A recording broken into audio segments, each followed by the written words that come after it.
কিভাবে করছেন। এখন ধরেন আপনি এই যে ডোন্ট অ্যালাউ, মানে আমি এইগুলোতে দিয়েছি যে এগুলোতে আমি যখন ঢুকবো শুধু তখনই এইগুলার হচ্ছে চার্জটা ড্রেন করবে।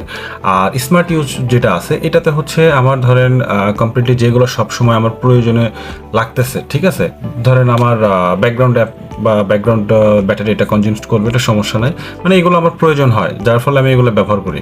যার যার মতন সে সেটা ব্যবহার করতে পারেন। এখন এই অপশনটা, এই মেথডটা অনেকের ফোনে নাও থাকতে পারে, সেক্ষেত্রে আপনি করবেন কি, এই যে ব্যাটারি ইউজেস যেটা আছে, মানে এই চারটা তো মোটামুটি সবার ফোনেই থাকে, ওল্ড ডিভাইস হোক নতুন ডিভাইস হোক।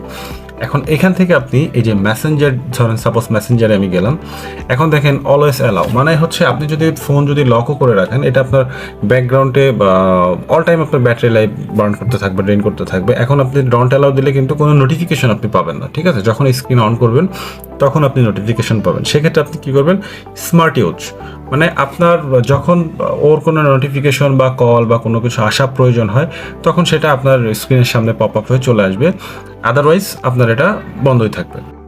এই তো আজকের ট্রিক্সটা এটাই ছিল। ধন্যবাদ, সাথে থাকবেন। আসসালামু আলাইকুম।